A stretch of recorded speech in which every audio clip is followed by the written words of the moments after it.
slots or anything. That's order. For those, that's almost job. And then there's a few better things they're gonna put on the consignment auctions.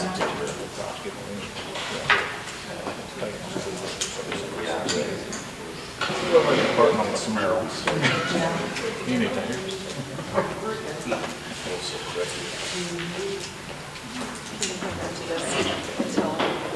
Or don't we hand it out later? You mean to me? Yeah, because you get to read that when I get to that part. So I didn't see that. I'll read the top part. Yeah, I'll read the top part and then you guys do the I swear that. Okay? I swear that. Here we go. I swear that.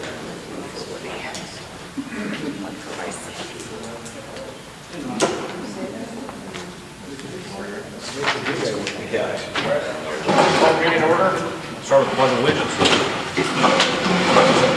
Pledge allegiance to the flag of the United States of America and to the republic for which it stands, one nation, under God, indivisible, with liberty and justice for all. Public input. We have high school trap team on how they did for the season. Lori Schultz. So a few of you are probably new board members from when the high school track team started 3 years ago and got approved. Last year we did not have it, and this year we did. I feel that these kids have worked hard, and I believe that the school board should know, and the kids should be recognized for their hard work this year. We have roughly 8 kids signed up to shoot. There are, I think when I went in, we are considered 1A Conference 1, and I think there's 8 different conferences under that group. There are 5 teams in our conference.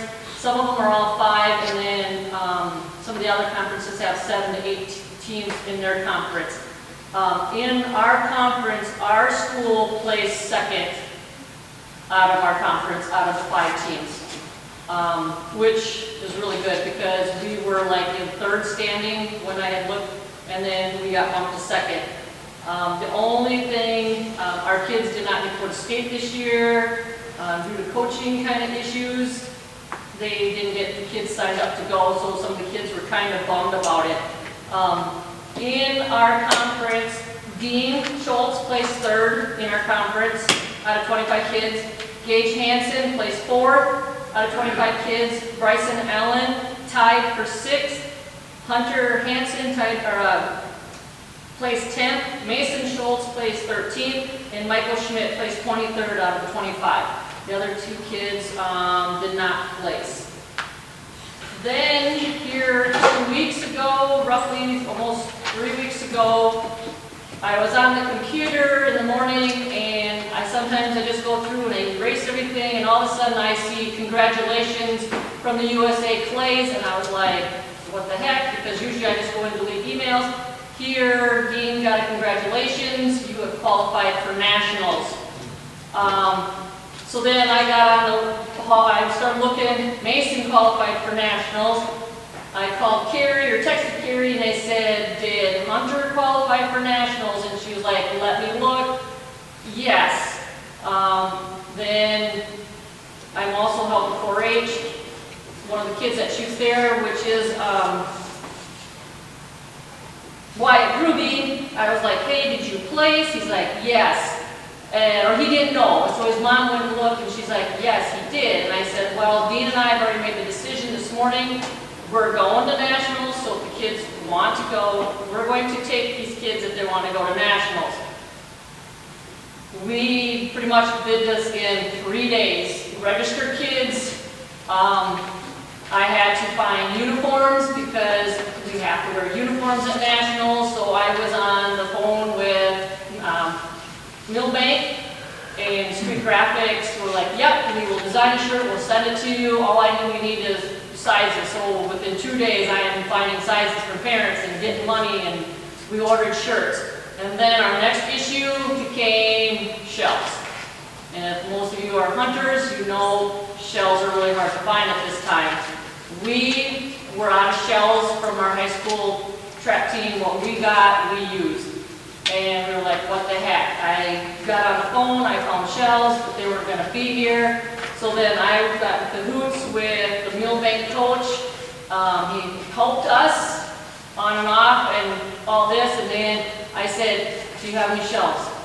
Any shells we can use, any shells we can buy. So then he at that time was at the 4-H Nationals, and he's like, yep, when we get back, I'll figure it out. So we ended up borrowing 8 cases of shells from Mill Bank trap team, thank goodness, and we have shells that will replace their shells. But yeah, so last week we all took off for Mason, Michigan. It was a long drive. They take the top 1,800 kids per team, and they take 450 teams. If we could have taken one of these kids that qualified that would have made it to nationals, I know Gage Hansen did, we could have competed as a team on Friday. You have to have 5, we didn't have 5, so the kids just competed individually. It's crazy. I mean, there was 1,600 and some teams, or individuals that showed up. So yeah, and we learned a lot. And then watch these kids shoot, it's crazy. So our kids, out of these kids, Wyatt Ruby shot an 87 out of 100, which put him in 923rd place, which there was 1,685 individual shooters. Dean Schultz III shot an 86 out of 100, putting him in 959th place. He also shot a 25 straight, which earned him a national 25 straight patch. Mason Schultz shot an 85 out of 100, putting him in 1,076th place. And Hunter Hansen shot a 70 out of 100, putting him into 1,592 place out of all these kids. So our kids, being asked to come to nationals, are considered the top shooters of the United States, along with all these other kids. And you have to be asked and qualified and to make it to nationals. So I just wanted you guys to know that we have some good shooters in our school, and we would really like to be able to get more kids on our trap team in the spring. I'm not the coach, but I kind of help with this team too, and I've done a lot. So we also, as parents, we know that when Butch came 3 years ago, never mentioned anything. I know in the USA rules, the schools can determine whether or not the kids can have a letter, like basketball and volleyball, the school letter. We're asking if you guys would consider allowing these kids to be able to letter in trap. I know Carrie has talked to Jack, and Jack didn't see anything wrong with it, and he kind of agreed that these kids should, because some of these kids, this is the only thing they do. So like Hunter does not play basketball, he doesn't, play football, he doesn't golf. This is his sport. So we're all asking too, is if you guys would consider allowing our kids that shoot the high school track team to be able to letter with the school letter. And that's all we have. So thank you. Yeah, thank you. Thank you. Congratulations. Tell the boys congrats. Yeah. Who is the coach? It's Butch, Alvarado. And if you recall from 3 years ago, the trap team has to be associated with a high school name. And so he had started wanting to know if he could affiliate the team with the name, and then if it would grow, that we could look at becoming a school-sponsored activity at that point in time. So right now, we affiliate with them in name, but it's not run through the school. And that's, like I told Lori earlier this afternoon, I didn't know until 2 weeks ago that we even had students that were competing, because nothing had come through the school this year that I was aware of. I think there were maybe some brochures or flyers that had been passed out, but nothing had really come through the district this year to really know that that was even happening this year. So, but.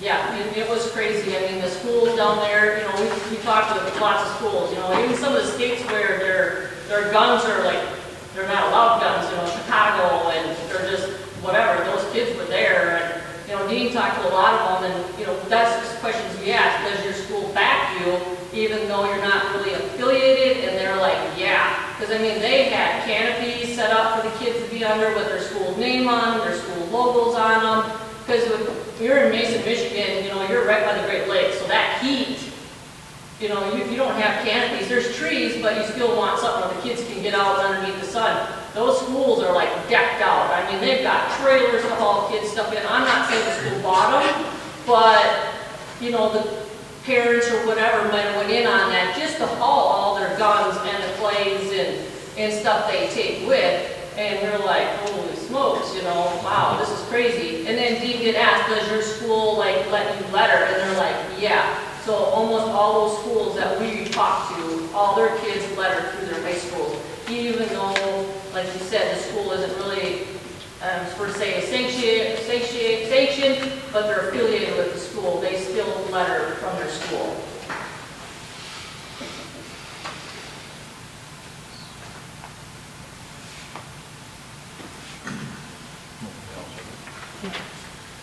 Okay, thanks, Lori. Yep. Thanks, guys. Thank you. Anybody have a conflict? We do have to do the budgetary. What? We have to do the budgetary. Oh, Budget. Yes. all right. So, call the meeting, and I guess we're going to do the budget hearing. All right, so in your packet, the July board meeting is the meeting where we do the final review of the upcoming school year's district budget. So in your packet, and included with the information that we went through in May with the preliminary budget hearing, and again tonight, just some overview of the financials that go into the district. The first thing to point out to you is that within your packet, you do have a final budget for the 2021-22 school year. You do have a comparison document that lists preliminary budgets and final budgets from 1920, 2021, and 2022. And then you also have the preliminary budget that was presented to you in May to kind of see the differences in those different points of information. So just a little bit of background, especially on the levies that are included within the budget. So the levies for the general fund, which is ag, owner occupied, and non-ag and utilities, are set by the South Dakota Department of Ed, approved by the South Dakota legislature each year. So then state aid makes up the difference between the local levy and then that state set education funding formula. There are some districts in South Dakota that don't utilize that levy amount, and they take in less than the calculated levy, but then they cannot qualify for any type of state aid. So our state aid this year increased approximately $250.27 per student moving into fiscal year 22. Just as kind of a reminder, districts that need additional funding beyond the state aid and local effort may opt out of the tax levy formula and put an additional tax into place that's higher than the levy set by the South Dakota Department of Ed. That's pretty common operating standard for a lot of school districts in South Dakota. We do not opt out of the general fund levy. We just stick with that general fund levy as set by the Department of Education. The special ed levy is another funding that's set by the Department of Education. Again, if a district doesn't utilize that highest levy amount, we cannot apply for the extraordinary cost fund. We can use that extraordinary cost fund if special ed costs are higher than anticipated, mainly due to a high-level need program or a high-level need student that's oftentimes not anticipated in the course of the year. So we do use that maximum levy for special education as well. Capital outlay is the other tax rate that we set. So the capital outlay is set as the same rate as our prior two fiscal years, which is less than what our district can request in capital outlay funding. We can only use it for specific district expenses, and we may also opt out of capital outlay. We would want to do a construction bond. You can opt out of the capital outlay and then take in more revenue for capital outlay expenses than what's set in that original levy. A district can never exceed a $3 per thousand capital outlay levy. This past year, we were operating with a 2.373 capital outlay levy. So the max is 3. Last year, we were at 2.373.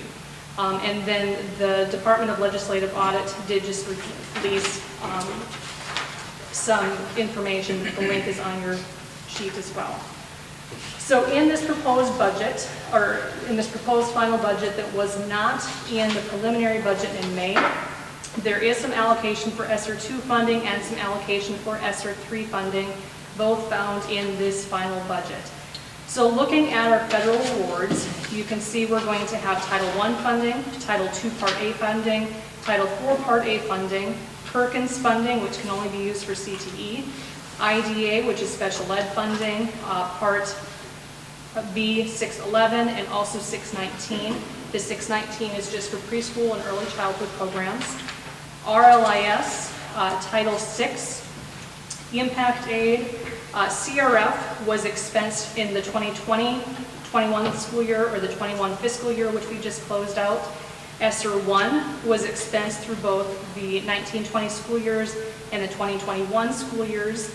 ESSER 2, we have not used any of that allocation in the current fiscal year, but we do have that built into the budget. We can use that funding through September of 23. And then ESSER 3 or ARP funds are available through September of 24. There is a mandatory 20% set aside for learning loss found within that ESSER 3 funding as well. So there are portions of that ESSER 2 and 3 funding found within this final budget that's been presented to you tonight. One other program that wasn't included in the preliminary budget is the Transition Special Ed program, which we're going to start this upcoming school year. That is going to be paid this upcoming school year at a rate of 78% at grant funds, and then the rest of that is at district expense. And again, we've always had to, for the past few years or many years, had to transport students out of district, typically to Watertown, to take part in those transition special ed programs, which are for students ages 18 through 21. And as we look at our numbers going forward, we're going to have a significant number of students that will qualify for those types of services in the next 6 to 8 years. So if there were ever a point in time to be able to start our own program, it would be now. We will receive the equipment and training for that program at the end of July. That's a very high-level overview of district funding and the district budget. Are there any questions I can answer for you at this point?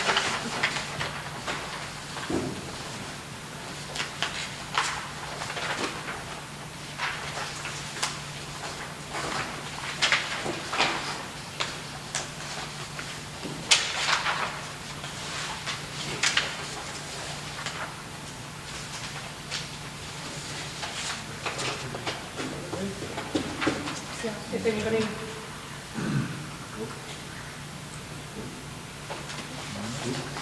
Any questions before we move on?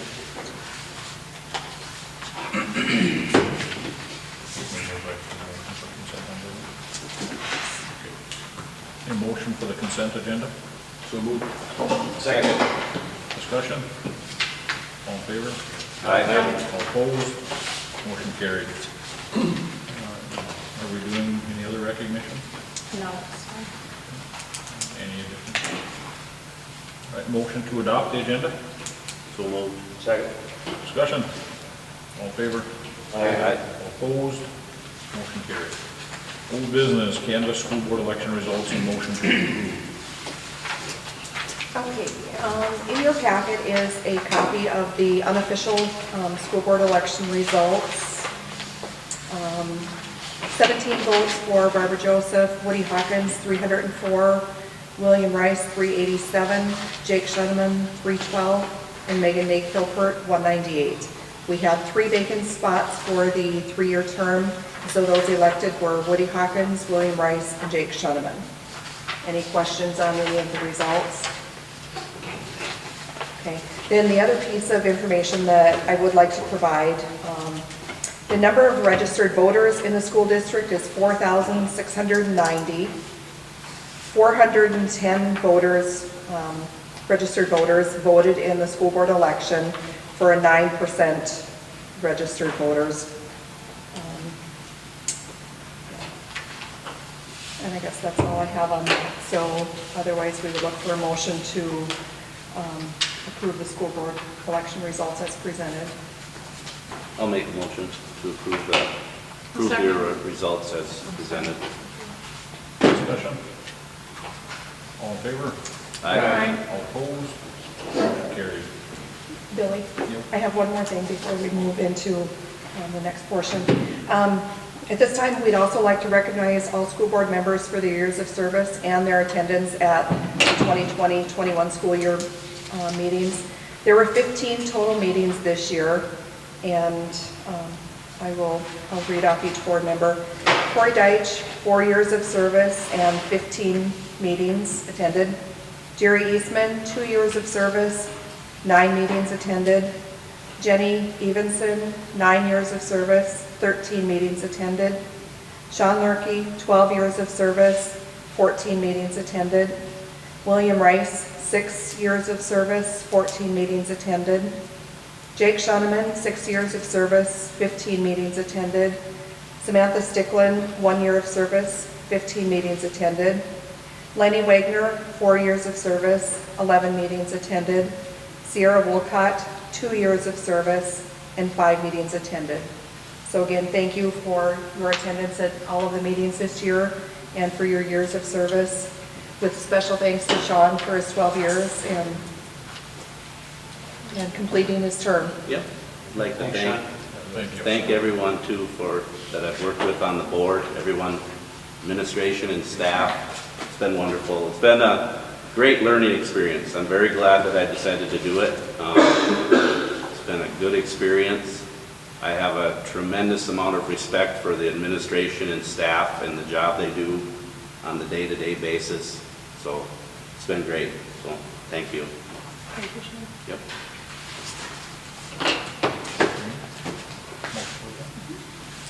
Motion to adjourn? Second. Discussion? All in favor? Aye. Opposed? Motion carried. Thank you. Thank you. Tom. Have a good night, Sean. Sean?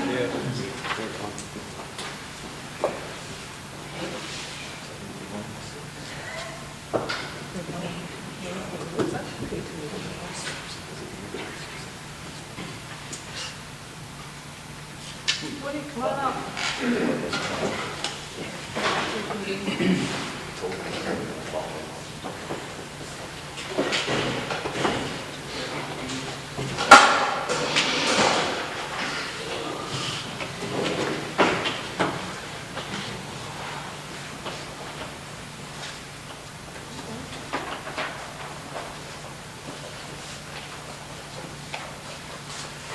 All right, and I would like to call the meeting to order.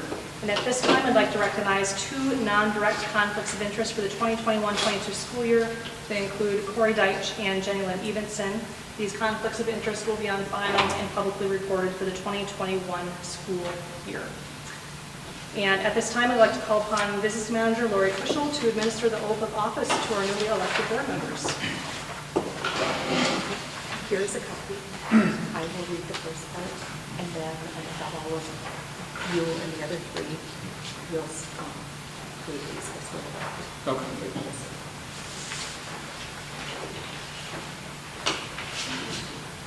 Okay, if those elected to the board would like to just stand for this portion, we have William Rice, Jason Donovan, Jerry Eastman, and then newly elected board member Woody Hawkins. Kevin, you'd like to come over here? Just for the picture. Yes.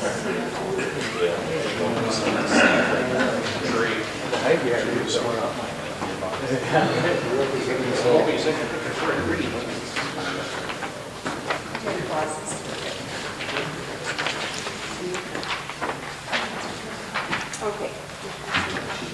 Do you solemnly swear or affirm that you will support the Constitution of the United States and the Constitution of the State of South Dakota, and that you will faithfully and impartially perform your duties as a member of the school board of Sisseton School District 54-2, Roberts County, South Dakota, to the best of your ability and in accordance with the laws now in effect and hereafter to be enacted during your continuance in said office and until your successor is elected and qualified? I do. Thank you. Okay, and then I swear that, please read each of those. I will, yeah. I will observe and enforce state laws and regulations pertaining to education. I will accept office as a board member as a means of unselfish service. I will transact school business only in regular sessions. I will represent the entire community without fear or favor. I will remember at all times that I am one of the team. I will accept all board decisions once they are made and assist in carrying them out effectively. I will delegate action to the chief school administrator as a board executive and to confine board action to policy making, planning, and appraisal. I will employ only competent, trained personnel, and these only on the recommendation of the chief school administrator. I will preserve the right and obligation of teachers to teach controversial issues fairly and without bias. Oh, we really got sync there, didn't we? Thank you, congratulations. I know, that's how we roll. I'll stop that. Let one guy talk. We were going to sing it for you, but... Thanks, Lipson. Next year.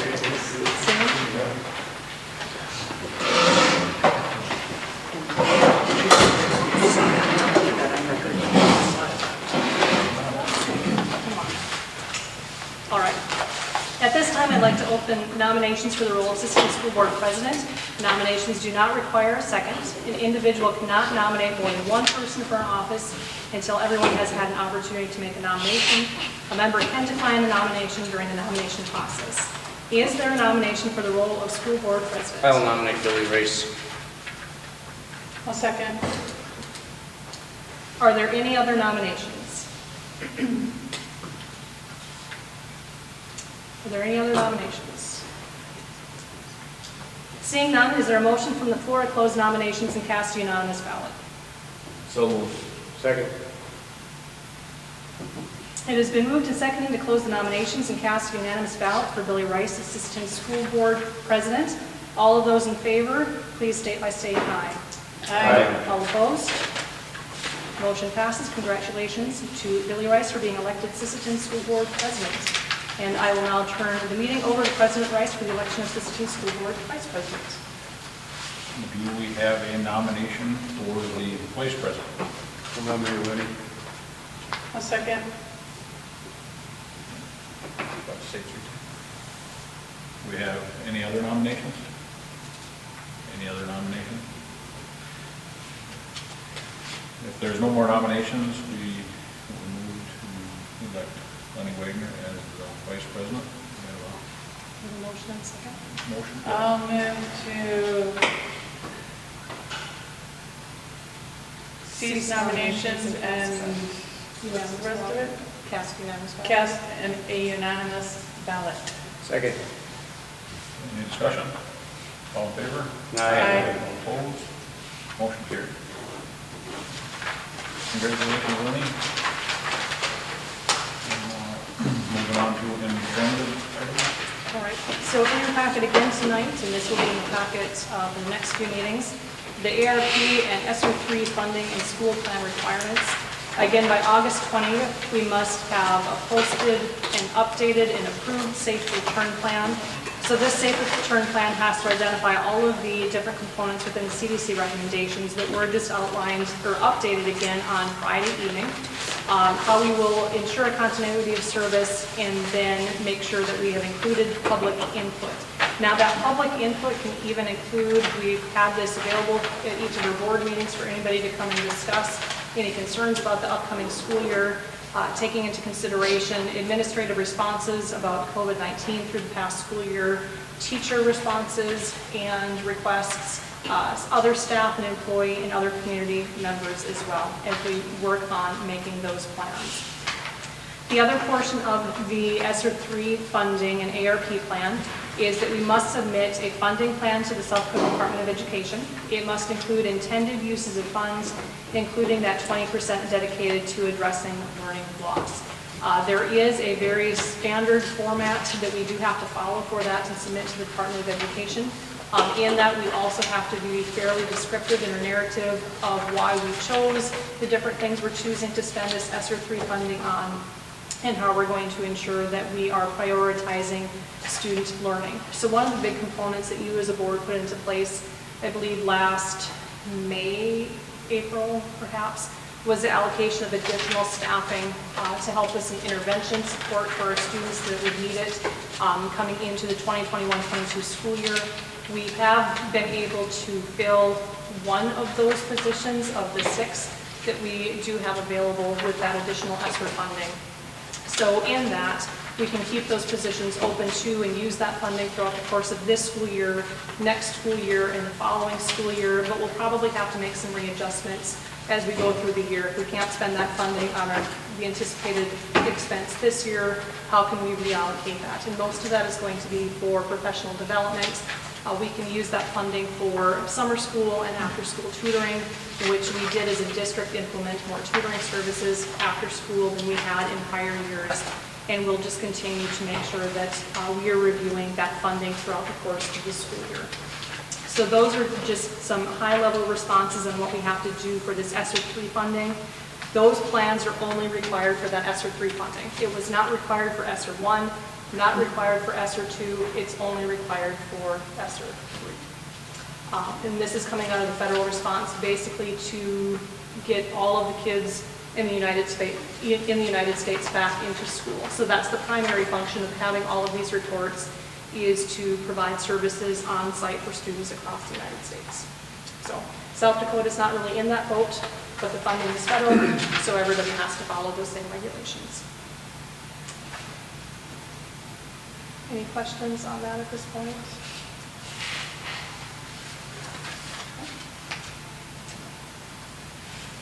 Athletic, academic eligibility, Mr. Turner. Yes. Any questions? Well, as everybody remembers from the last meeting, right, and Mr. Frederick and I have had a conversation, and I guess I asked him to make sure, come back today and explain to the board what's probably more in the best interest of the students as a whole. And then I guess if we decide that something has to be changed, then we'll have to let him know, I'm assuming before school starts and sports starts and everything else. I guess I'll let him explain, and then the questions can go out after that and figure out what we need to do, if anything. I think the first thing that I'd like to address is that academic eligibility is something that is set by the High School Activities Association as far as there is a bare minimum. And a little history about our school. When I first arrived, our academic eligibility policy was that you had to pass 4 of your 6 classes every semester to retain your eligibility. And over the years with testing and graduation rates, hanging over school districts' heads, they, looked out at their activities they were providing, and they seen that there's student athletes out there that are playing that are not passing their core classes, or passing enough of their classes to maybe graduate when they should graduate. So a lot of schools have done some different things as far as how they do their eligibility. And I'd like to address some of those tonight. But like I said, we used to do the two credits or 4 classes, a credit each semester. And since we have increased it, so you have to pass all of your classes each semester. And I think we've been doing that now for 3 years, 3 or 4. Okay, so I'm going to talk a little bit about what we do provide as a district as far as keeping the student up to speed and the parents and guardians up to speed, all the things that we offer to make sure that nobody goes uninformed. We do a lot of different things. We provide a lot of different opportunities for that. And then I have a little awareness regarding policy and how leaders look at policies and how we need to consider what's best for all of our students as a whole. I have a little bit of a reality data presentation that I'm going to give you, and then what these impacts or what an impact would mean for our school and our kids if we did change.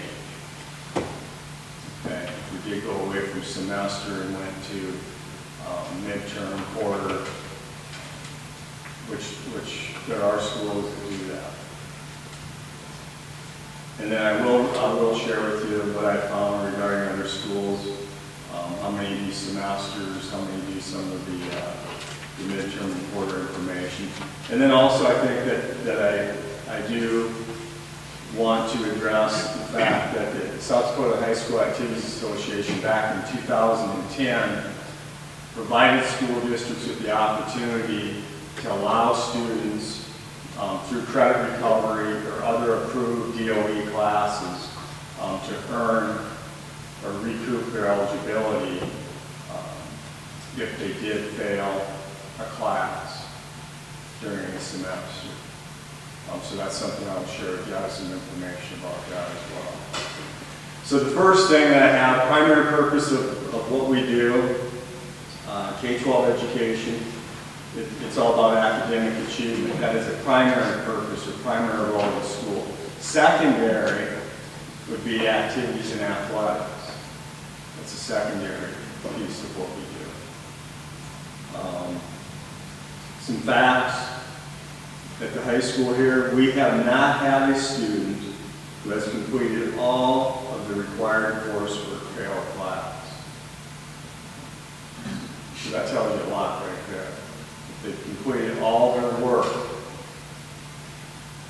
they have not failed a class. Students have, the way we do it right now, they have a full 18 weeks without next to no consequences to make sure they pass their classes to retain eligibility and also keep that grade level. 18 weeks. Once they've earned their eligibility through a semester, they're eligible the whole next semester. So if they struggle here or there, they still remain eligible. Okay, so those two things are important to remember as I continue to share with you this evening. One opportunities does the district provide students and families to stay up to date on academic performance, and there are several of them. We have Infinite Campus. Parents can get on there daily checks. I know Tim and Mrs. Meyer and I have visited about updates. I don't know if that's available right now, but eventually we could do that, I believe, where your phone will even go off and tell you something's been entered. Is that correct? That's correct. That's how it's set up right now. Yep. Okay. We have parent-teacher conferences fall in the spring. We have midterm reports, quarter reports, semester reports. Those are all mailed home. The activities director utilizes the high school office to provide a DNF list to the head coaches, because as we know, a lot of us, those individuals have a tremendous amount of influence over our students. And if they handle that the correct way, they know who their kids are that struggle, they should, and they can address that with them. I know as an old coach that when I got that report, if somebody came down to practice, they were sent right back up to whichever teacher's classroom it was until that grade was passed.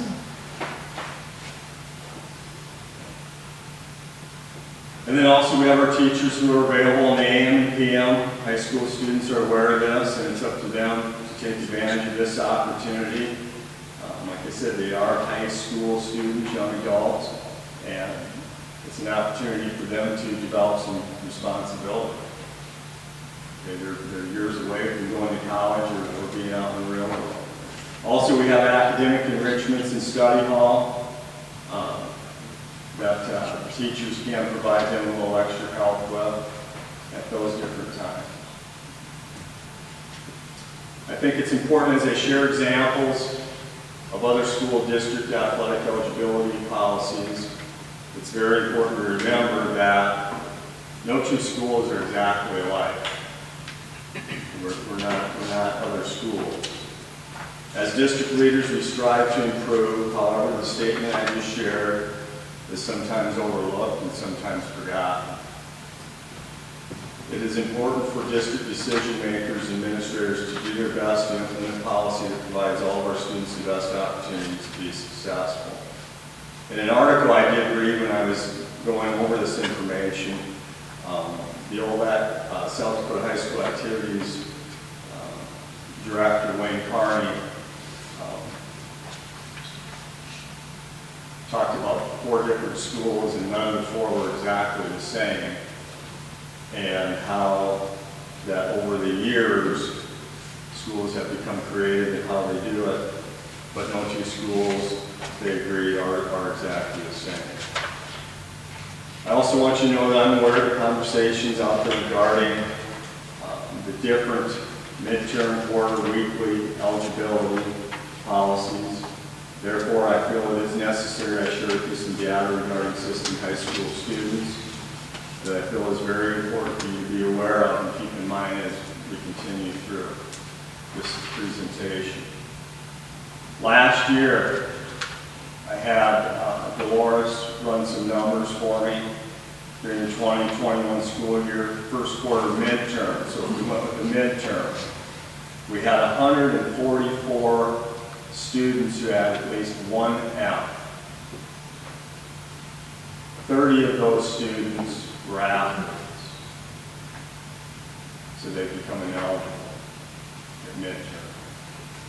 They would remain, most of the policies that have some variation, then those students would be remaining eligible until the end of the quarter, 4.5 weeks.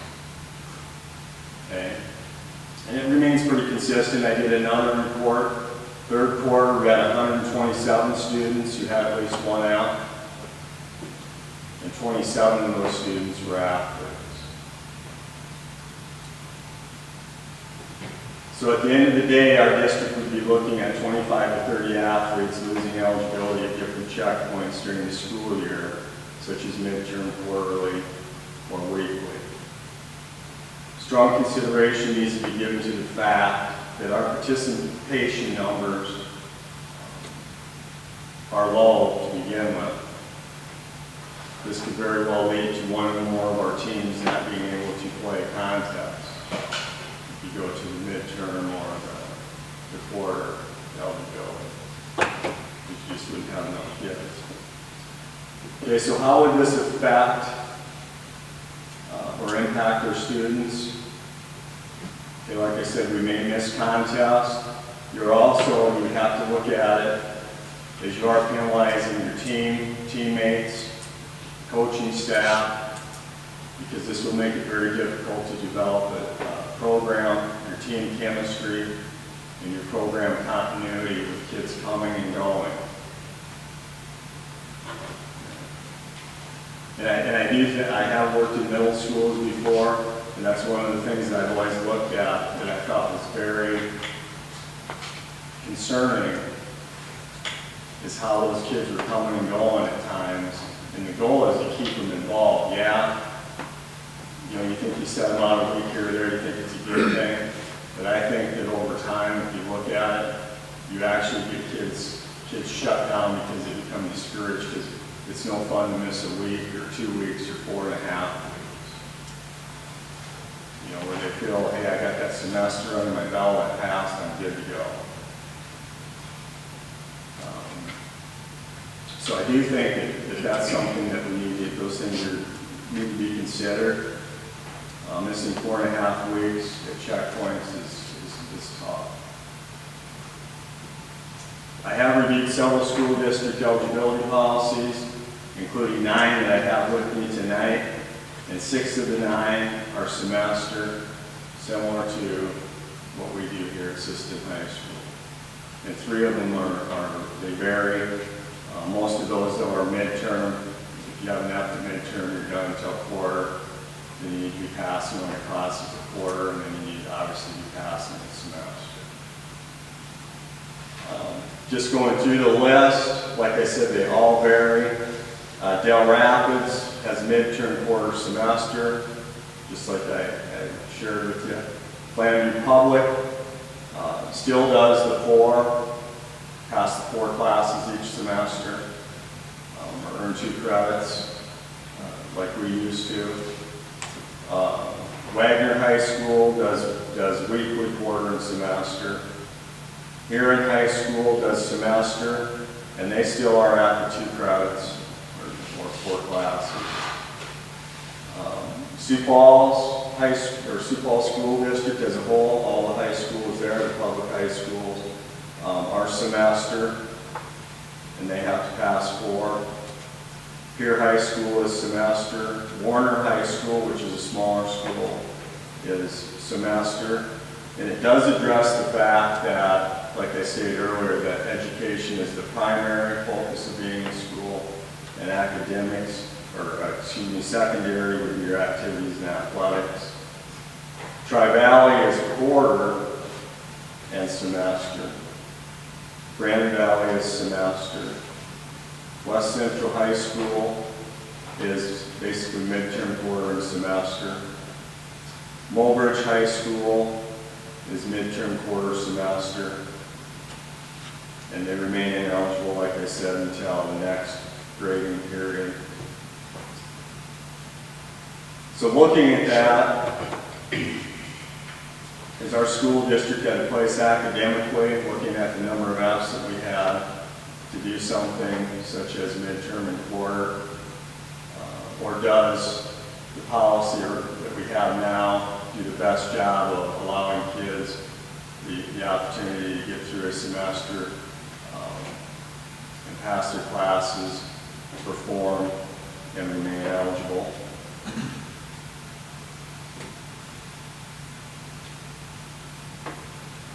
So we're looking at 25 to 30 kids that would be affected at some point in time. Any questions about that before I go into credit recovery in summer school? Can I ask a question about, just so I'm firm on it, what is the delineation between passing and not passing? So if they have a C, they're passing? 65% E minus. 65%? What is that 25 or 30 compared to, Mr. Frederick, semester-wise quarterly? So what did we, if you were to run, when you ran your numbers and you said we're 25 to 30 quarterly, what would we have been at if we left it at semester? How many did we potentially lose with our policy now? Well, over the last single digits. What's that? For those that didn't? Yeah, how many athletes did we lose for ineligibility with our current policy for the semester? Just a couple. Just a couple. So 2 compared to roughly 30. Okay. And then at the meeting before, there was some, I think there's still maybe some misunderstanding. When you say you have to pass all of your classes, is it all of your core classes, or does that include band, PE? Because we had some people, I think, overspoke over maybe AMP or however, and they were saying core classes, and so is it every single class you take? So if you're failing band, you are ineligible. Is that correct? Okay, I just wanted to make sure I understood when you say every class, because there was some difference of opinion that night, and I guess I didn't get it. In any class, it's going to be transcripted, and you're going to be given credit for it graduating. I got a comment. When it used to be 4 classes till now, what's the improvement rate that you've noticed for graduations or people being successful in high school, that, versus the 4 versus all? Did you do a comparison on the old policy versus the new, on what the ineligibility looked like or the graduation rates look like? I haven't ran any data on that comparing. Like I said, we did this. I think this was our 3rd year, I believe.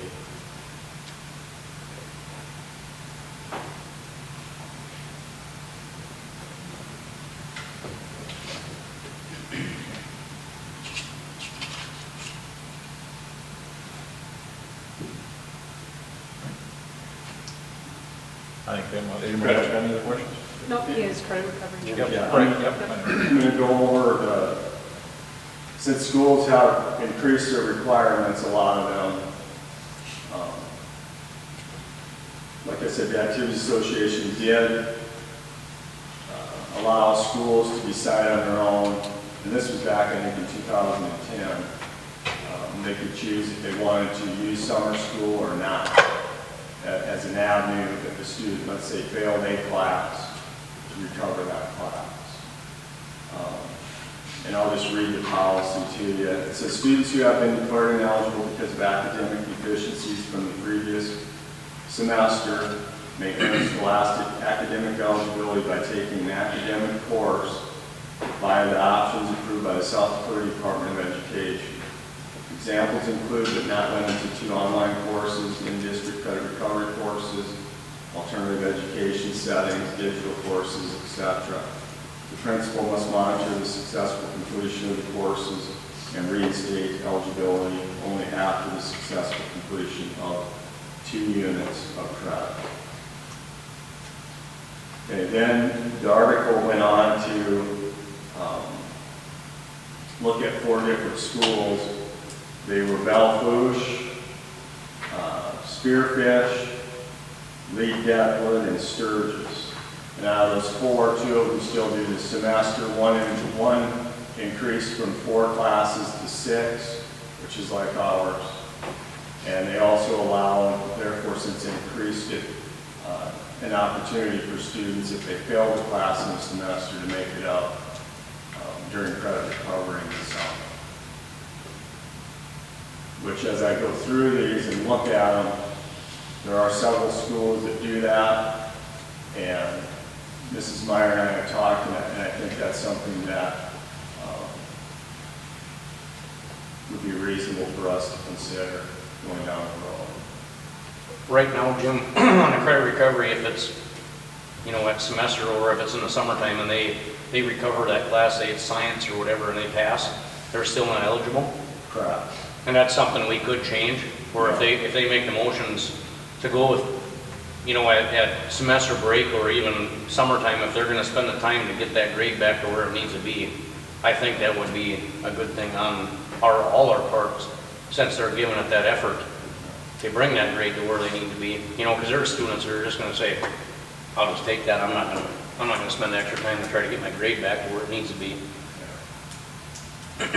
But I wasn't sure how we were right now. We did not, because initially you had to pass 4 classes. That's not. No, and now that we're required to pass all of them. Yeah, but then what's the consequence, I guess? In my mind, there's no, they gotta come put the summertime in, but that's their fault.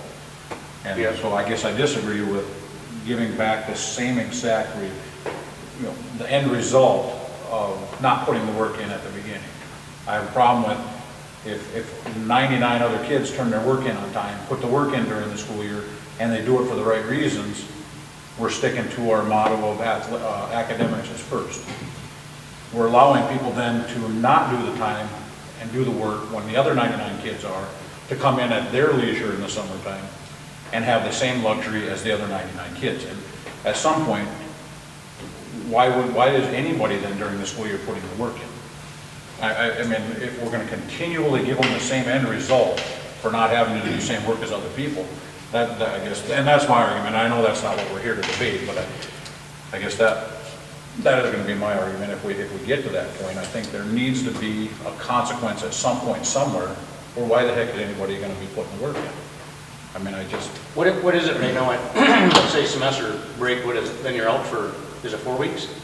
Semester. No, the semester. Oh, the whole semester. You're out for the semester. So then a couple of considerations with that too is we would probably just state that if you failed 2 classes in the spring semester, you can only recover 1 for that eligibility. So you still wouldn't be eligible moving forward. If you just failed 1 and did credit recovery on 1, then you could be eligible in the fall. If you failed a winter semester, so if you failed a semester in December, that credit opportunity is available during the following semester, but it wouldn't be able to go into place until the following fall because you're still ineligible for that semester. It's a semester-long credit recovery class. So it would help those who would fail 1 class in spring is a way to recoup that, but that's really the only timing that would hit, correct? Yeah. And like I said, as I read through these different schools, the ones that have, there are some that do it even with 4, to do the summer school. But most of the ones that have you know, that didn't allow it right away, which I remember when that was brought, they asked my opinion on it. Back in 2010, I said, I think with 4 classes, we just need to leave the date. And then over the years, when we did change it to you need to pass all of your classes, and reading through all the material, the schools that have increased the requirements, not all of them, have provided one time basically in the summer. You can recover 1 class, but if you fail 2 or 3, you're still ineligible. That's the way some of them do it. So if a student fails, let's say they fail math, science, and gym, or whatever, then do they have to retake those classes in that next year, or they take credit recovery in the next year? You know, they have an opportunity if credit recovery fits in there. We don't have credit recovery every hour of the day. You know, some students will be taking, let's say, a freshman English semester while they're doing their sophomore English coursework.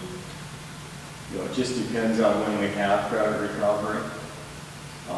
And sometimes they go and they take the class over in the classroom, if that fits their schedule better. It just kind of depends on the situation. The credit recovery has helped tremendously with, and when I was asked a question about graduation, that has been a big positive for our school district. When I report at the end of the year, you know, I tell you tentatively we have, you know, whatever the number is, 57 kids looking at graduating. Well, you'd be shocked over the years how many of those kids are in credit recovery.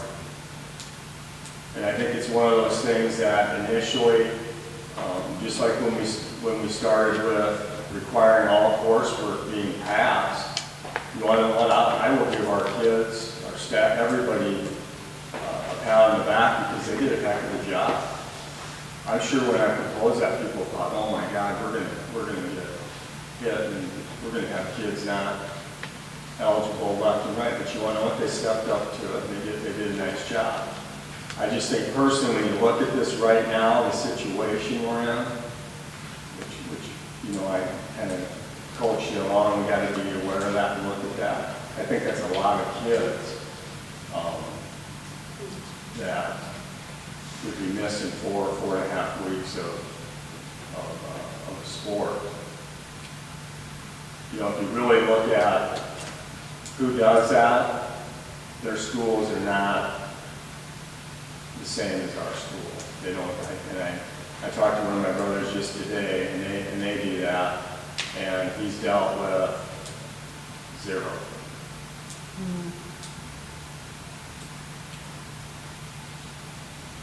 So it doesn't matter for them if they do versus we would be midterm or sitting semester. here dealing with the possibility of 30 individuals upset. Can I ask you another question when it comes to dropping classes? So say you're in a class, you pass your first semester of, we'll say algebra. You start your second semester, you're failing the first half of your algebra. You understand that. Are you then able to drop algebra, jump into, say, FFA, or do you have to do it per semester to drop the class?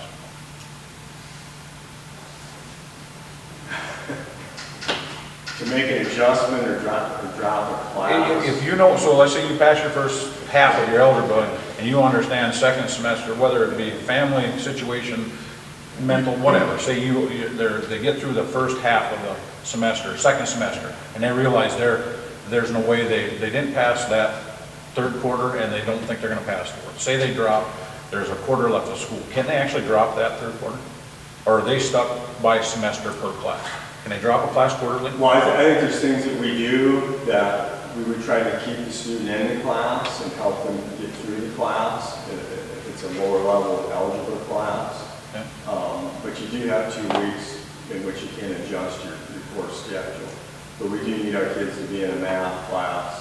In them 2 weeks, Jim, can that be, it's gotta be at the beginning, or can it be at the end, or? The beginning. Because to fall back on Billy, so if beginning you, of the what do you need 3 math classes through freshman through senior, right? Okay, so I want to finish my part then with that. I'll rephrase that. So if you have it where it's a class that you don't, say it's your junior year and it's an eligible class, you still have your senior year to pass that second half.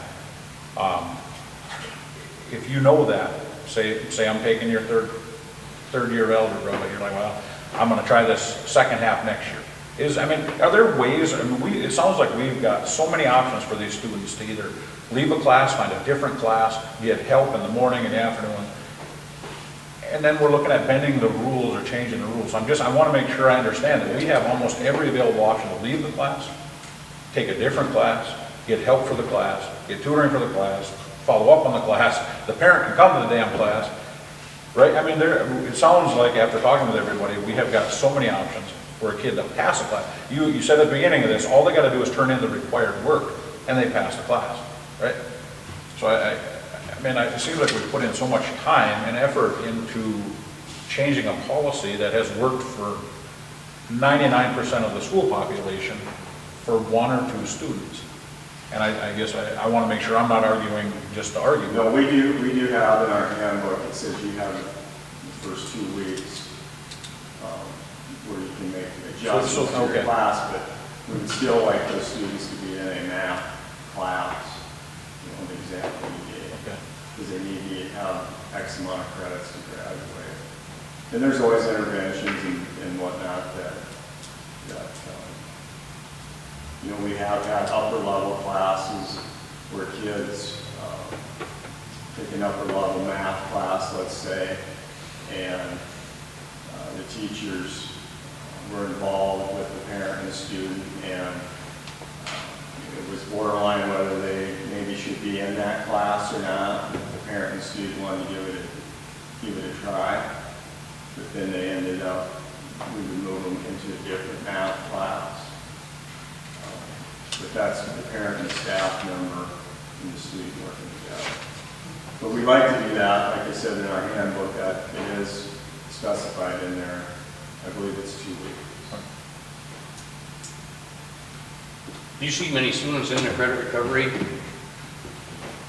besides your core that they need? They won't, if they fail something else, if it's not their core, they're not going to come in and do that, are they? They try to get their grade back up. Some of them do, but I think that's safe, Jake, to say most of the time it is. It's just your core, just so they can.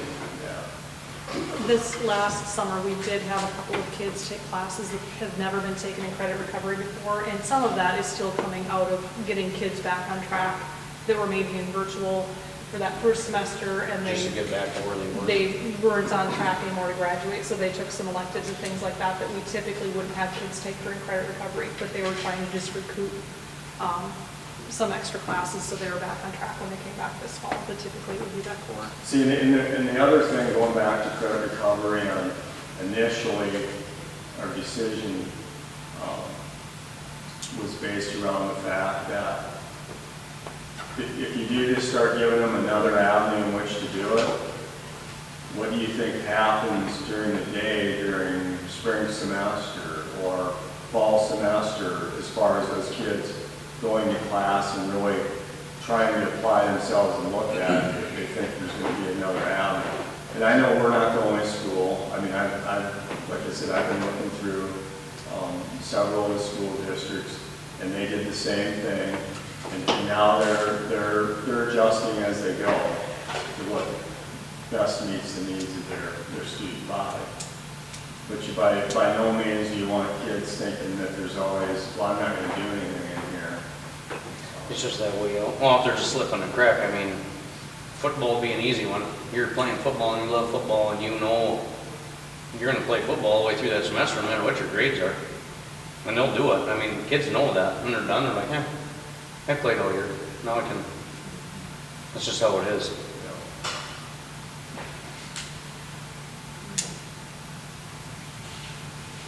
But like you said, at the end of the day, it's all about that academics. We're trying to get our kids to go somewhere in life. Yeah. Do you have an idea of how many students are in athletics? So your population at the high school is whatever. I know we do that report at the end of the year. We take that information from campus, I believe. I can't remember what percent of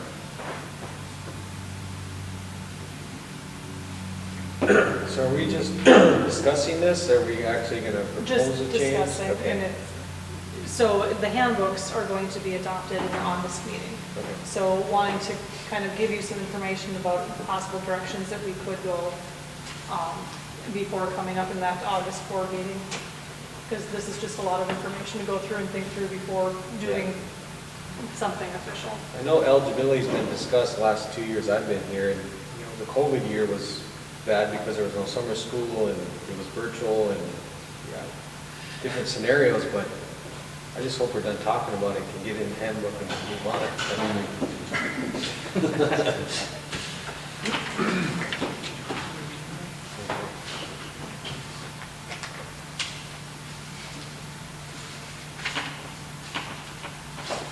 Did you have anything else, Mr. Bird? like I said, they're all, they all are a little different here and there.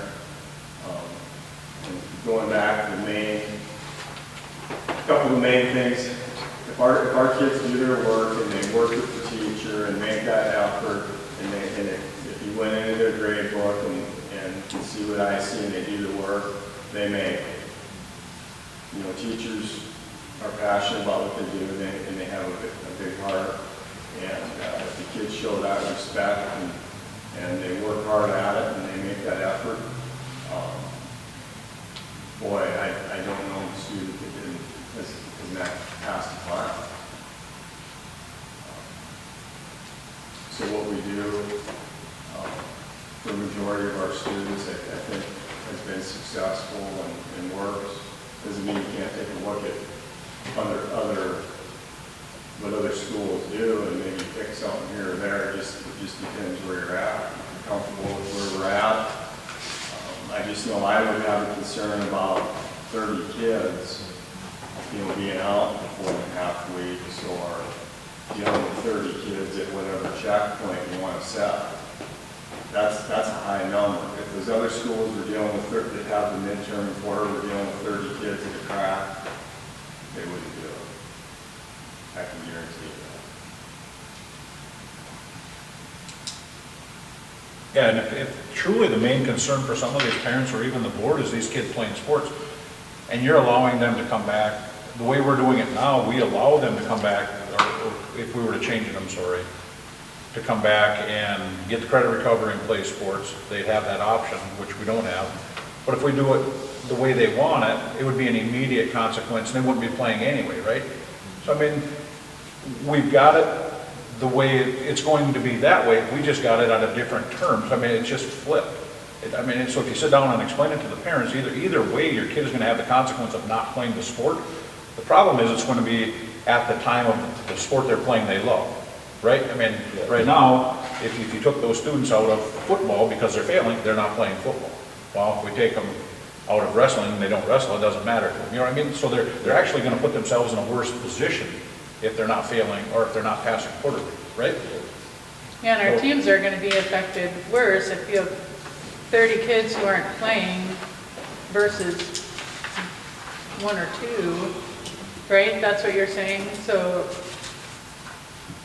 that gives a little bit of a,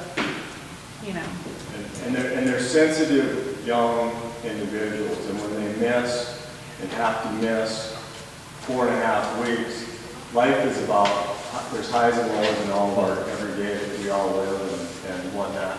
If you give them the comfort of, hey, I'm in this for the semester, I don't have to worry about it, but I better get my ducks in a row and make sure I pass my classes. I have 18 weeks, so it does allow you a little bit of this, but if you do the 2 weeks midterm quarter, I mean, you're going to have kids missing, more kids missing than you think.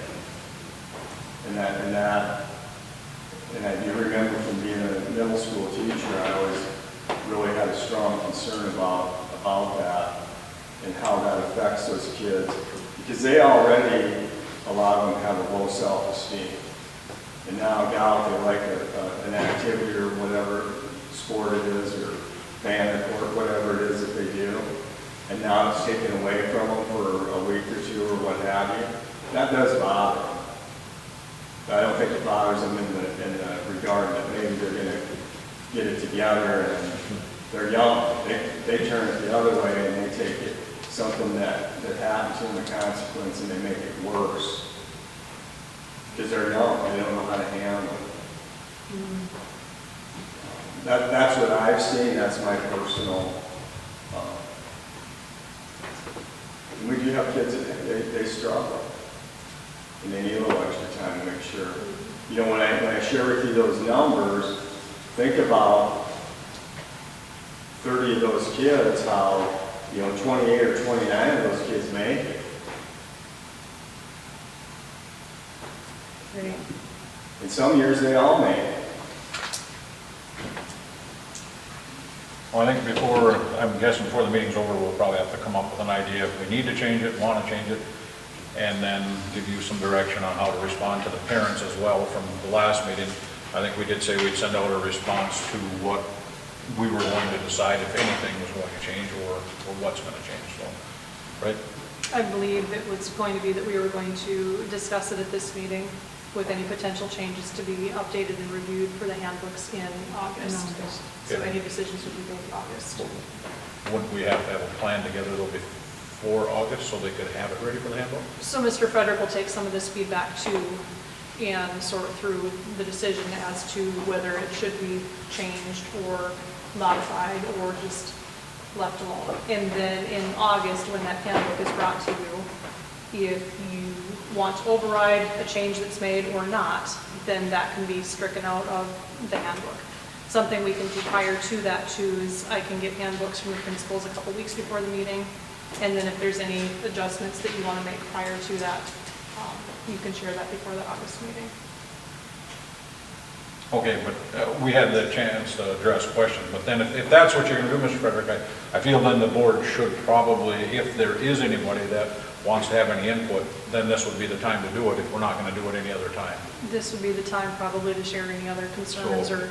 if anybody else does have something to say, then I would suggest you say your piece so he can take it back and do what he wants, but.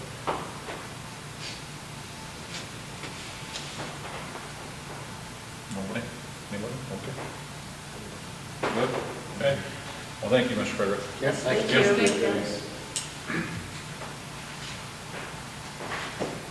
Policy first readings?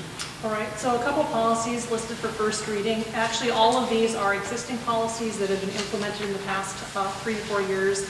However, there are some minor updates that reflect recent legal changes and or clarification in the policy itself. As a reminder, all of these policies do come from the Associated School Board sample policy language. In your packet, you can see exactly what has been redacted or removed or added into any of these policies. So policy AH, conflict of interest disclosure and authorization, just removes the reference to a local service agency. That's the only line of language taken out of the policy. BD, school board meetings. If you recall from last year when we did teleconference meetings, everything had to be by roll call vote in every one of those meetings, and now legal updates have been made that you don't have to do a roll call vote in a teleconference meeting unless there is a contested vote. JECA, admission of resident students. There was language that was implemented in this past legislative session that talks about the admission of military children to a distance learning program. So that is now in this policy update. JFB, education of homeless children. If you look in that line of language, it changes the definition of a homeless child, and that aligns with new federal law. And then it also discusses the dispute resolution section. And then JOA, student directory information. If you recall, technical institutes are now named technical colleges in the state of South Dakota. There was also some redundant language talking about having to provide information to military recruiters. And then JOA Exhibit 1 and JOA Exhibit 2 There is update to information talking about military recruiters and higher education institutions. So very minor changes, just mainly updated with new laws that have gone into place in the past several years. For policy's second reading, these were brought to you last week or last month. The first is policy ABAC, relations with parents. There is just a little bit of a minor update that was placed into this. The first states school district responsibility, and it states that the board directs that the following activities be implemented. The new addition is at minimum to encourage parent-school cooperation. Point number 4 adds in the language consideration for special events of a cultural, ethnic, or topical nature. And it does strike out some of the language initiated by parent groups involved in cooperation effort of students and parents.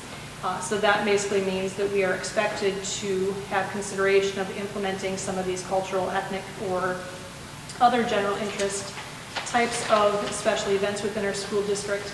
But if a parent group would come in, we wouldn't have to put that lyceum into play, so to speak. So that's a shift in that particular piece of language.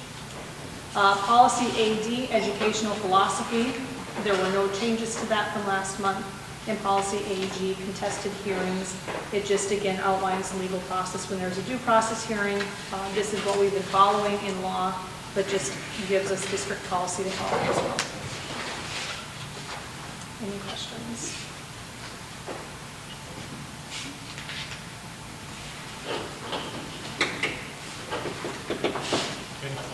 Policy second reading?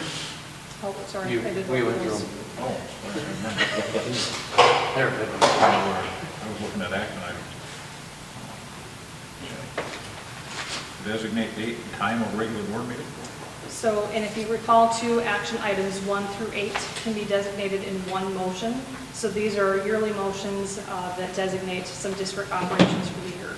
So designate date and time of regular board meeting, official depositories as the Wells Fargo Bank, Dakota Bank, First Savings Bank, and the South Dakota Public Funds Investment Trust. The official newspapers is the Sisseton Courier. Official truancy officers is the building principals. Designate representative to apply for federal funds, including PL 874, is Tammy Meyer, superintendent. The representative to invest district funds is Lori Cushel, business manager. To authorize payment of bills prior to a meeting, and then to designate our district council is Rodney Freeman and Gordon Nielsen. I'll make a motion to approve action items 1 through 8 as presented. Second. We don't have to, we're staying with the same date and time, or we're just Yep. taking? The same date and time is what is found in legal language, yes. All right, any discussion? All in favor? Aye. Opposed? Motion carried. And set a date for the annual tour of facilities? So in August, we typically do a tour of facilities. And then we also have the impact aid or the IPP hearing, which is typically held before the August board meeting. So 2 things. Is there something that you would like to tour this upcoming school year? Were they working on the track this summer? I cannot remember. We talked about it so many times.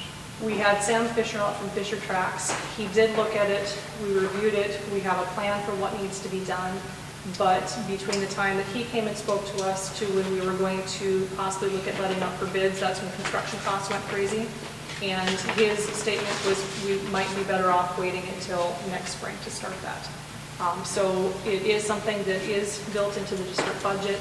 So it's something that we could feasibly do next year at the very end of May if we would want to go in that direction. But it just didn't happen this summer. I don't know, has anybody got anything in mind? The only thing I had any concern, no, I wouldn't even want to say concern, but people have voiced anything more just checking out some, and I think I talked to Dave, but some of the lower level buildings I haven't seen since I was in high school, maybe the band room, gymnastics room, the old weight room. Is that something maybe a person could just? So we can look through those because, And how they're still being used? yep, so later in the meeting too, we'll talk about, I have some updates from Co-op Architects and also Rise Engineering about their Ben rental assessment. So it might be probably wise in that August meeting to review some of those Ben rental areas, because we'll either have some information prior to that point in time or receive additional information at that meeting. So those would probably be good locations to visit to view. Yep. So in that, how long of a time would you want to review those physical locations? Is half an hour? Half hour's plenty. Okay. So in that, we would meet here at 5, and then we would go over to Ben Rifle and check out the lower level of Ben Rifle until 5:30. I would like then to come back and have our IPQ hearing at 5:30 with the regular August board meeting to follow. Is that okay with everybody?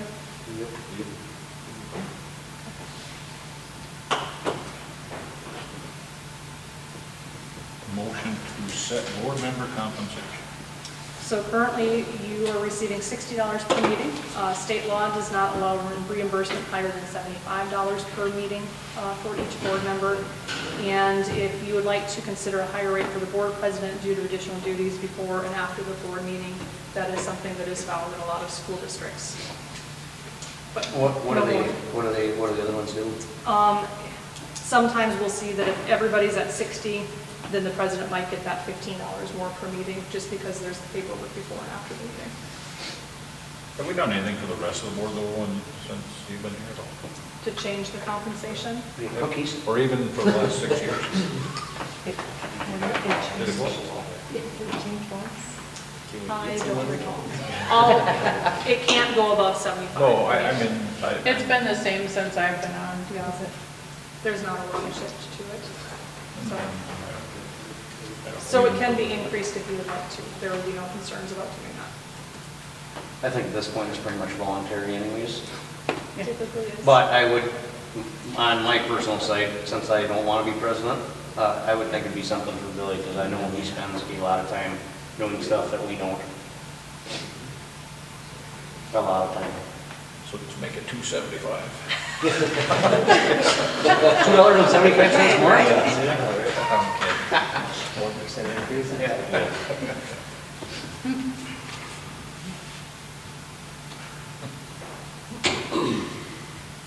So 60 us and 75 for the president? Yeah.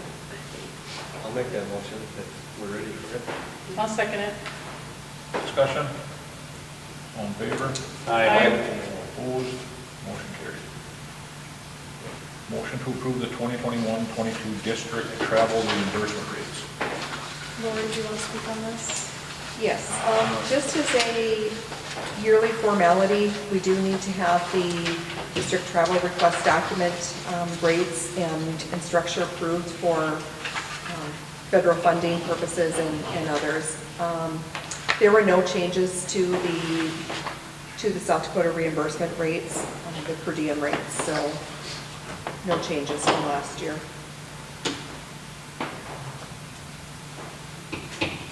Motion to leave it the same?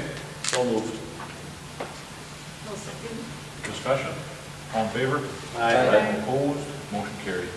Motion to approve the food service vendors. Okay, I handed out a topic summary tonight for yearly approval of food service vendors. And then along with that is copies of some bid information from Ameripace for bread and dairy. The recommendation is to approve U.S. Foods as the prime vendor and Cashway Distributing of Fargo as the secondary vendor for the new school year 21-22, and to additionally approve Ameripace 21-22 bakery bid with Bimble Bakery / Sara Lee, and the dairy bids with Prairie Farms, which is Land O'Lakes. Just as a note, the bakery bids from Bimble Bakery is a firm bid, but the dairy bid from Land O'Lakes is fluctuating, not a set price, and it will change based upon market prices in milk and butter, fat, and expenses. Any questions on any of that? The proposed motion is on the topic summary. Do we have a motion to approve the food service vendors? Second. Discussion? All in favor? Aye. Opposed? Motion carried. Motion to approve the fuel quotes? And again, this is another formality that we do each year in July. We get the quotes from the fuel vendors. Let's see, and copies of those are in your board packets. The bid from Baus Oil is ethanol 80 cents above cost, diesel 86 cents above cost, fuel oil 40 cents above cost, with free tanks and pumps to use in Sisseton. The next one is from Jim Service for the diesel bid, 20% above cost. And then the final one is Lakes Gas, which is the bid for the LP gas, at $1.499, and that is a fixed price. I'll make a motion to approve the fuel quotes as presented. Second? Discussion? All in favor? Aye. Opposed? Motion carried. Motion to approve the board policy, the ADAC. So moving back into the board policies, again, these are the policies were presented the first time. Asking for a motion to approve policy ADAC, relations with parents, policy AD, educational philosophy, and policy AGA, contested hearings. I'll make a motion. Second. Discussion? All in favor? Aye. Opposed? Motion carried. Motion to approve the personnel report, staff hires and resignation. Why don't you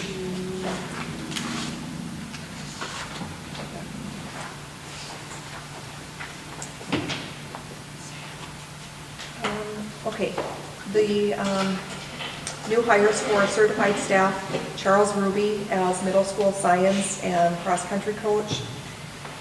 New hires for non-certified staff, Rebecca Johnson as a full-time cook, Elizabeth Schmidt as a West Side paraprofessional.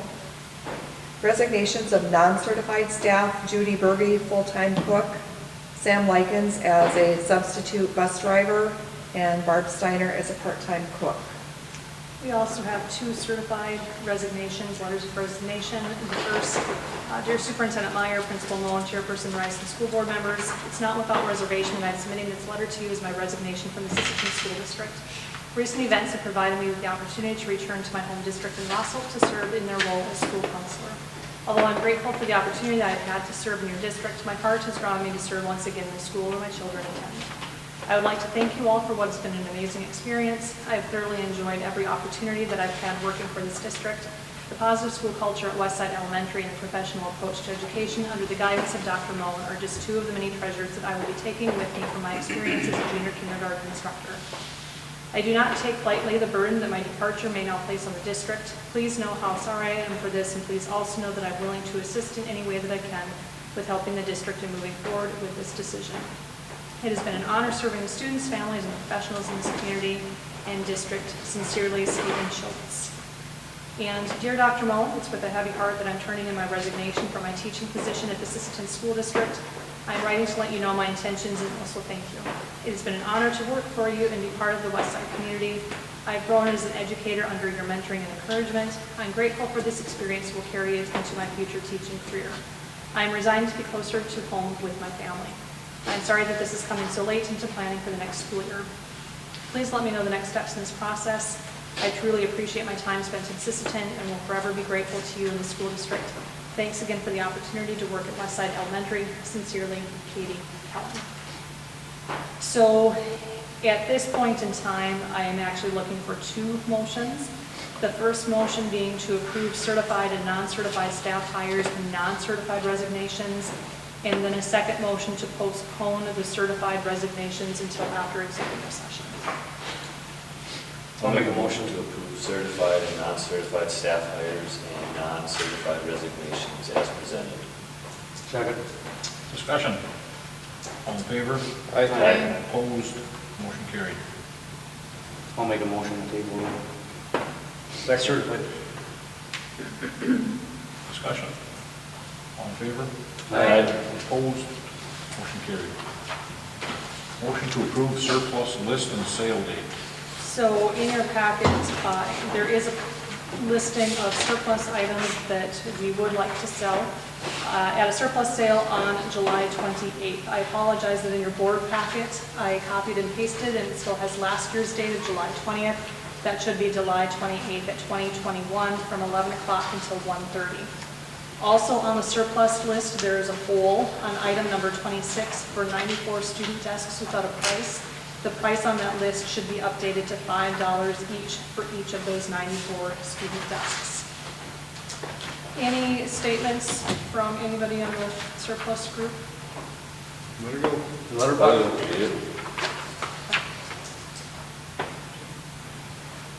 Motion. So make the motion. Second. Discussion. All in favor? Aye. All opposed? Motion carried. Motion to approve the SDHSAA ballot. So there was a runoff ballot for the Activities Association West River at-large representative and also for the Division 4 representative.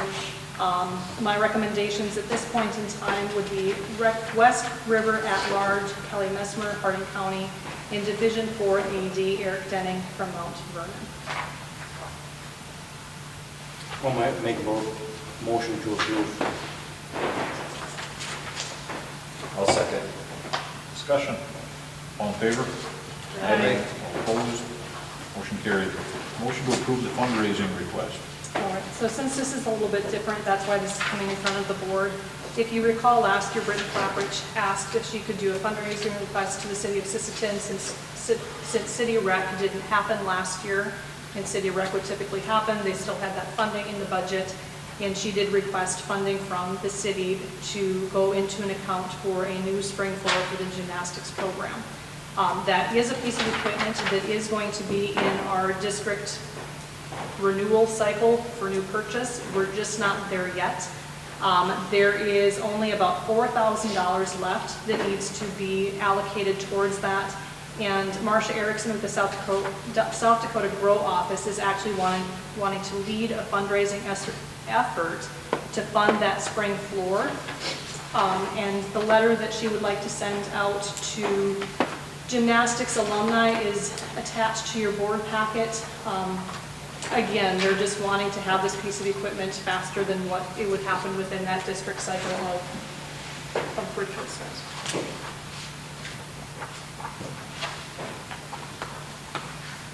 Motion to approve. So moved. Second. Discussion. All in favor? Aye. All opposed? Motion carried. Motion to approve the Browns Valley Transportation So contract. this is a yearly update as well. We do provide transportation services to students that are residing in the Sisseton School District that have open enrolled into the Browns Valley School District that live closest to Browns Valley and that Beaver-Wilmot area. So with this contract, we provide approximately 185 miles of route service in 3 different bus routes, including bus 9, 10, and 20. And then this is set at a daily mileage rate. And then if there is additional transportation that happens outside of that route time, there's a $21.75 charge per morning and afternoon route per hour of service from our bus drivers. So we provide the drivers, we provide the buses, we provide everything. We just transport the students over to Browns Valley. This contract does not cover the pickup for Valley students that get picked up at the old middle school and transported over to Browns Valley. That is a separate contract that we are not involved in. But just a normal operational motion that we do each year. Motion to approve. So moved. No second. Discussion. All in favor? Aye. All opposed? Motion carried. Motion to approve the SRO contract. So in your packet also, there is a cover sheet that is basically the 2021-22 update to the 2019-20 SRO contract. I had questioned some things within the updated contract. There is a line of language that was placed in here that states that if the SRO is required to attend training in order to maintain certification, those training hours would be included in the school district paid hours. So I did ask for a meeting to clarify what that is and what that's going to look like as a district. At that point in time, I found out that we would not have any school resource officer coverage until November 22nd. So this contract is prorated starting on November 22nd through the remainder of the school year. So it was going to be a $42,000 contract. It's been prorated back to start with the days of service on November 22nd. The school resource officer that the city has selected is not a certified officer, so he needs police certification training this fall. And So those that's why- certification hours aren't included in ours. So what I was told, according to this language, that if the SRO is required to attend training in order to maintain certification, that does not include this 12-week training. I was told that this might be 8 hours maximum, and that rarely happens. So one thing that we have been receiving this past year, because we haven't had a full-time SRO, we've been receiving monthly billing, and we've been paying based on actual billable hours. So one thing that we're going to be doing also moving forward is making sure we have those hour logs before we process the bill each month. Which in here it says is required to attend training in order to maintain certification, where this guy isn't even certified yet, so we're not going to pay for that, right? That is correct. Yep. I'll make a motion to approve. Second. Discussion? All in favor? Aye. Opposed? Motion carried. Motion to approve bus pickup point requests from other districts.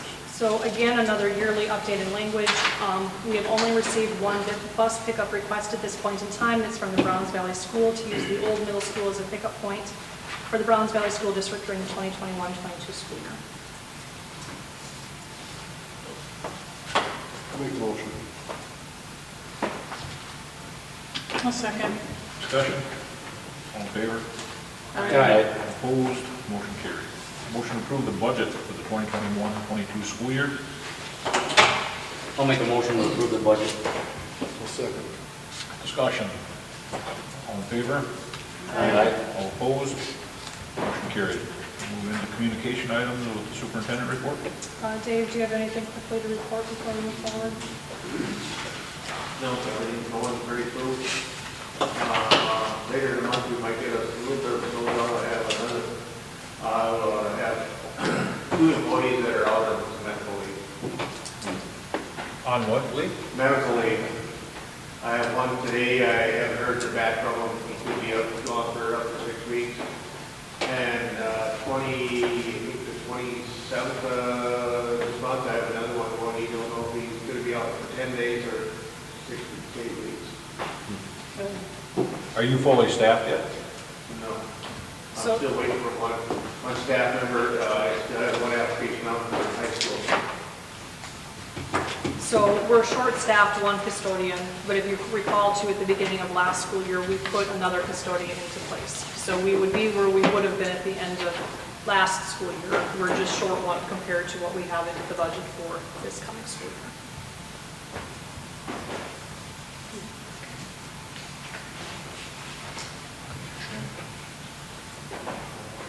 Moving on to you, does Mr. Frederick, do you have anything else other than what we've discussed earlier?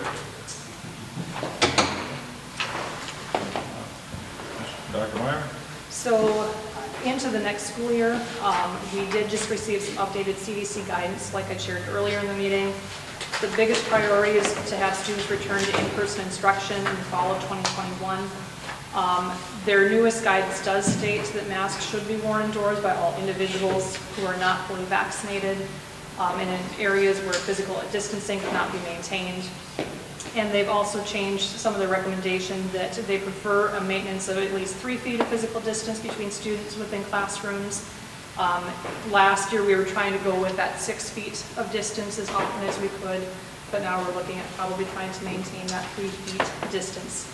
The masking piece, as I move through some of the plans for the upcoming school year, if you recall, we ended the school year with masks recommended but not required on campus unless you might be in that physical contact bubble where you would be considered a close contact. All of our staff have had opportunity to be vaccinated at this point in time, starting with our mass vaccination in March, and a number of our staff have been vaccinated before that. So one of the things to look at too for the upcoming school year is, do we have enough COVID activity in the community to maintain any type of mask requirement moving into the upcoming school year? The other piece that goes into some of this COVID guidance too is that the South Dakota High School Activities Association is just receiving some of their final recommendations for the upcoming school year. Once they receive the information, there is a staff of medical professionals working with the task force through the Activities Association to make recommendations for schools. At this point in time, it's anticipated the Activities Association will remove all playing rule modifications last year. So if you recall, there couldn't be any handshakes. I think tip-off in basketball was different. All of those kind of odd protocols that were put into place because of COVID, they're anticipating all of those will be removed. The two things that will still remain are the return to play form. So if somebody has COVID and they're an athlete, before they can come back into competition, they have to wait until day 15 from onset of COVID, or what would be considered day 1 of their infection, have medical clearance from a medical provider on day 15 before going into athletic competition again. And a part of that is just because there have been some lingering health issues that have come along with COVID. Activities Association wants to make sure that there aren't any medical concerns that could impact a student athlete before going back into competition. And there again, that quarantine for athletes who test positive would remain into place. Quarantine for athletes is a longer period of time than quarantine to just return to school. So the athlete would be able to return to school on day 11, just like any other student would be able to, but would have to have that medical clearance on day 15 in order to return to competition. A couple of other pieces of information. Medical marijuana. I know I've been presenting on this for quite a number of months already. Got held up in the South Dakota Interim Rules Committee. The South Dakota Board of Education met in a special session on Friday to review some of the proposed revisions. The biggest hang-up with the Interim Rules Committee was that the rules applied to non-public accredited institutions, and now the rules are just for public accredited institutions in South Dakota. So, for instance, Roncalli wouldn't have to follow this medical marijuana guidance. They're an accredited school, but they're a private school, so they wouldn't have to follow this medical marijuana guidance, whereas a public school district would have to do this. We, at this point in time, don't have any legal guidance from ASBSD on how to implement these rules. Something to probably make consideration for is if we have a student that's running a table saw and they're using medical marijuana. Perhaps they might not be allowed to use a table saw when they're using medical marijuana. So those are some considerations to take into effect as well. Or driver's education. Some of those things where there may be a safety concern for the students.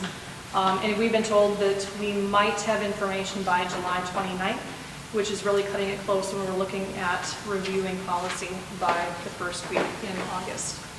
A couple of high-level things again. A student must have that medical cannabis card. The card must designate the administrator of the medical marijuana. We do not have to provide storage for or administer the medical marijuana, but can choose to do so. At this point in time, I don't think as though we would want to designate staff to do that.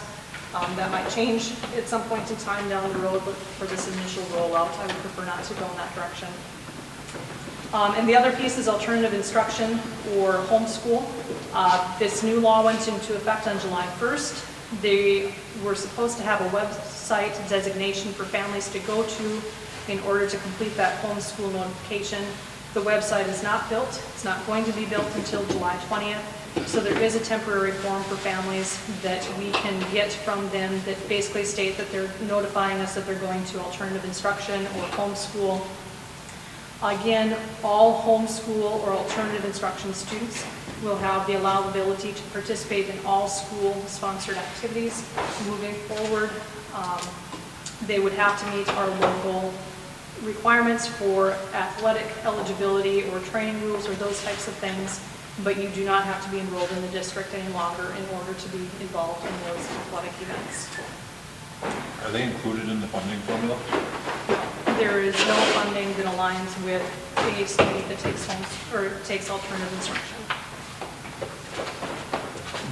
So the only thing which they're paying now is the tax dollars, I'm assuming. That is correct. But the state is not gonna reimburse us for, they could sit through 4 classes if they wanted to, play football, basketball, which I'm not opposed to them doing, but at no reimbursement from the state whatsoever per student. So if a student would choose to be enrolled in the school district for, let's say, Algebra 1 and biology, then we would enroll that student as a .28 full-time equivalent student because they would be in 0.28% of the classes in a full student schedule, and then we would get that funding for 0.28 of a student. If a student was enrolled in alternative instruction or homeschool for the entire school day and was just participating in athletics, we would receive no funding for that student.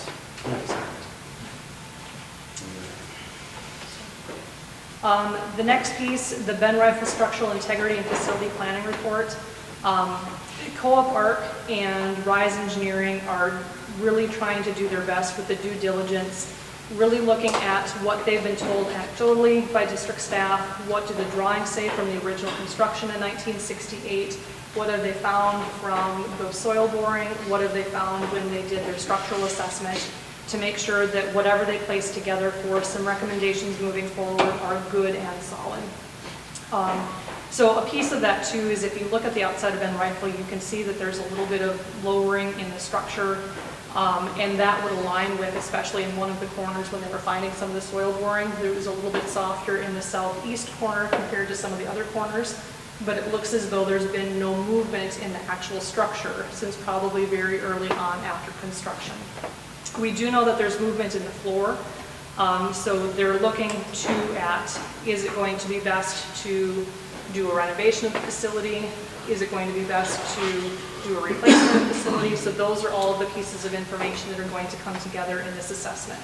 So moving forward as a district, that Ben Rifle area is probably the next piece to look at.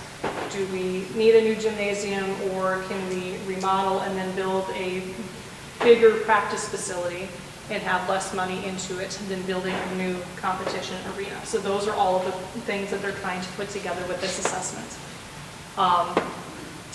Rise Engineering is finalizing the report. They'll have that to Co-op Arc on July 20th.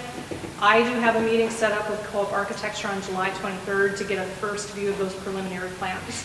So 2 things at that point in time.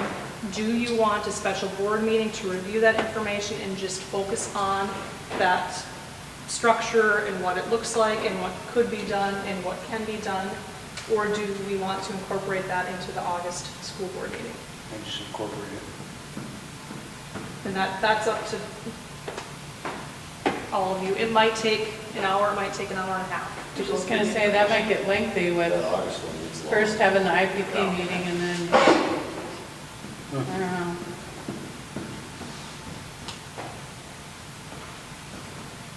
Yeah, I'm not opposed to having, I mean, if people can make it, I guess, to having a separate meeting to just have a chance to review it versus adding another hour plus to an exceptionally long meeting. And that would, I would anticipate if we would have a special board meeting at the end of July, I'll probably do a preliminary ARP ESSER 3 plan for you so you can see that before final adoption in August. And then also just spend some time going through this report and making sure you have your questions answered. The architect and engineer would be on site to answer those questions. The only days that work for the architect would be July 28th, 29th, or 30th. I don't think any of you want a school board meeting on a Friday night. So the 28th or 9th would be the next 2 days. On the 9th is Thursday, right? That is correct. And I don't believe as though we would have any official business that would probably have to transpire that night unless something would happen between now and then that would need to be addressed. The 28th work for everybody? I like the 29th. I like the 29th. Friday? Thursday. No, the Thursday. Oh, yeah, I'll take I Thursday. don't know if I'll make the 29th, I guess I won't know. Wednesday, Thursday, it doesn't matter to me. Wednesday night is the 4-H achievement days and their dinner and All right, so the 29th is a preliminary date.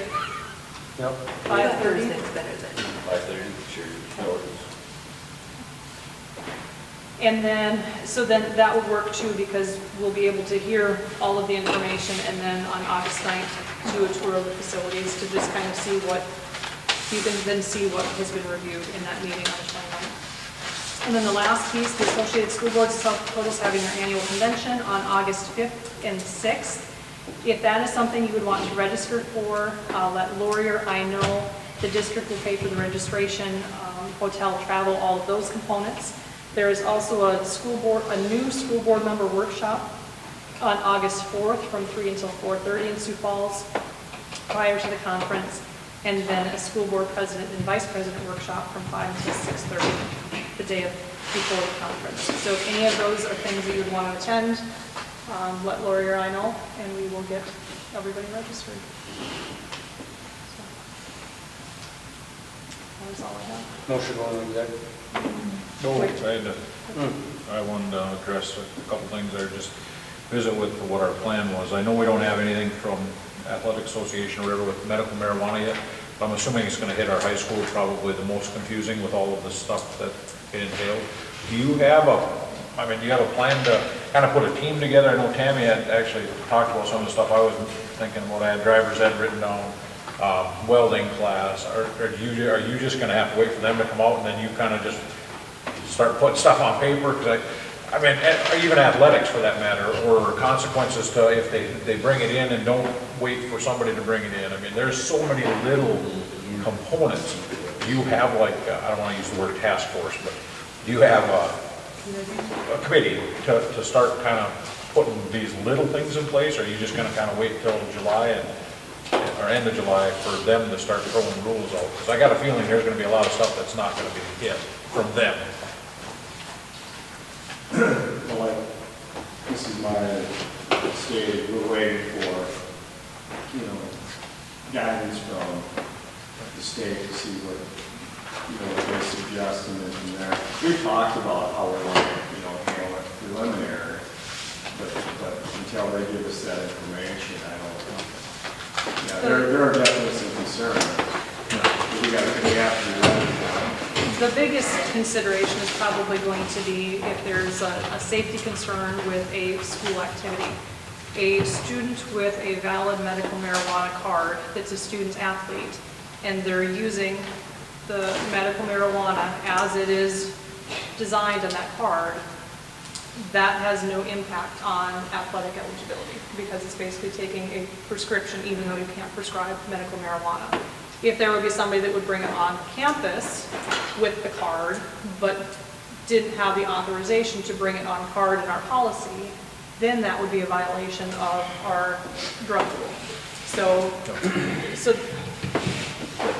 I think we can make some pretty broad statements that you must follow the procedures we put into place, meaning that only a designated adult who's listed on that card can bring it onto campus, has to administer it. Even if that student needs to take it at 6 o'clock at night and they're at an athletic event, they can't bring it with them. That designated personnel or parent or guardian would have to meet them there for the activity, administer it, and take it totally off-site at that point in time. That's why I'm not even comfortable at this point in time, even though we're allowed to, I'm not comfortable at this point in time saying, yes, our district staff will administer and will store it on site. Because to me, that's where we start to open up some of these cans of worms.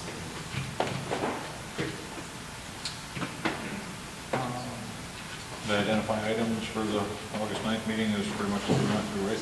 It is. So the August meeting does get a little bit long. We'll start with the impact date hearing. The tour of facilities will happen at 5 o'clock. We do approve the building and staff handbooks.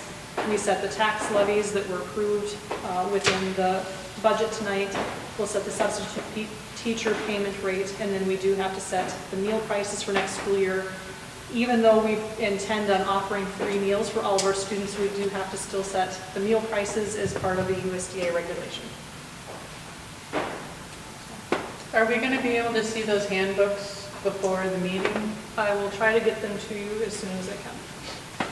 And then with the cover sheets of changes again, is that requested? Yeah. That would be great. Yeah. Motion on exec. Second. Discussion? All in favor? Aye. All opposed? Motion carries.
a motion? I'll make a motion for the teacher resignation liquidation damages as listed on the master. I'll second. Discussion? All in favor? Aye. All opposed? Motion carried. Motion to adjourn? So moved. Second. Discussion? All in favor? Aye. Opposed? Motion carried. Okay, discuss, yeah. If I could have board members to sign certifying the canvas of the school board election results. Stop and see me, other than those that were just here.